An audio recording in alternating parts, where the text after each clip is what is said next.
goes to that place over there in Roselle Park. Where's he going, Roselle Park?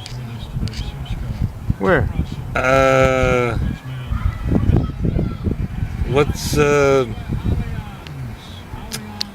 right past the old, you know where the transmission place is on the corner of like Park and Westfield Oh, Avenue? La Cantina restaurant? Yeah, La Cantina. That's a yeah. nice old-fashioned Italian restaurant. He likes that? I remember when they opened. I was going Oh to King my God, College. They I opened in the was there forever. 70s. Yeah, I believe it's open in the 70s. Yeah, in the 70s they opened up. All right, so now tell me the story about how you were supposed to get into the Bronx there and what happened. I went over there and I was walking around and Robert De Niro, he put me in the scene, Clem, and Robert De Niro took me out. Because you were too old. You wanted younger. No, it wasn't even that. I don't think I looked that old. You know how many years ago that is? When I But the other guy looked like a teenager compared to you. You were like in your 40s already. Yeah, probably. But he didn't look much younger than me. When you're fat like that, you know what he told me too? Frank, the guy that played that part? What? He told me, he said, he says, fat guys and black guys, we all look alike. That's what he said. And it was really the truth. You know why?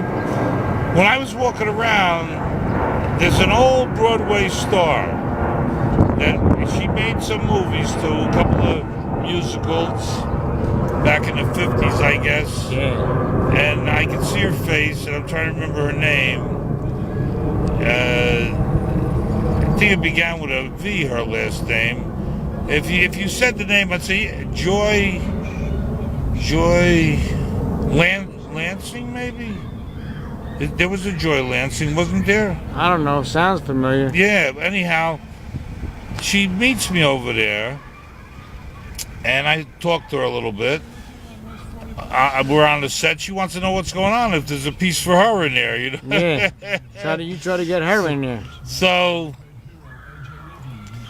I went into a coffee shop with her. We sat down to have a coffee, and this girl, what a rough-looking broad. Oh, my God. This broad comes in and starts calling me Frank. And she's really just being obnoxious. Because I told her, I'm not Frank. But Frank was the guy that got the part in the Bronx Tale. And she thought I was Frank. Yeah. And she finally, after a while... Saying, you looked Italian, and that kid you say was German. He was German, the guy. But he fooled Robert De Niro into thinking he was Italian. Italiano. He said that. He says, I never told him I was German. I grew up in an Italian neighborhood. De Niro just said, come on, you're in the gang here, and that's it. He didn't take a close enough look at him. Clem told me, he says, I didn't have the right accent. But he didn't tell me I was supposed to sound like I came from New York. Yeah. When I hung around in New York for 20 years or odd years or whatever, nobody ever thought they always thought I lived in New York. Yeah.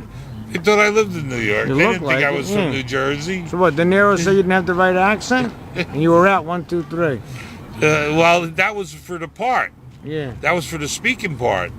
But then I was there just as an extra. Yeah. And the extra, that was where he pulled me out of the scene. Clem told me, he says, the camera's going to sweep right across the room and you'll be right here. Yeah. Robert De Niro was over there like this. Yeah. With his arms like this, looking at the scene. Yeah. You know, he was the director. Yeah. That's funny that Chaz Palminteri couldn't get anybody but Robert De Niro to make that movie. But that's how it worked out.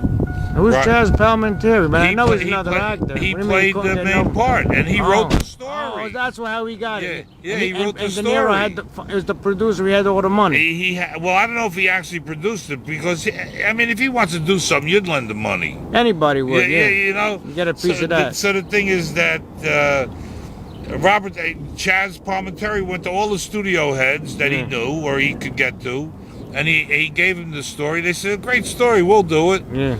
He says, I want to play Sonny. Yeah. And nah, forget it.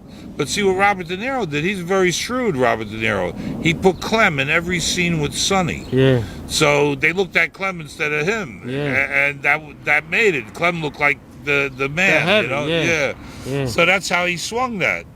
But it's really, it's so much salesmanship, that Hollywood stuff. So much salesmanship. I look at some of these movies they're making now with The Rock and that what's his face Wahlberger. There's Wahlberg, whatever. Mark Wahlberg. Yeah, that's. He's lucky, The Rock. He hit it big. He's lucky. Hey, you guys want to go eat your pizza?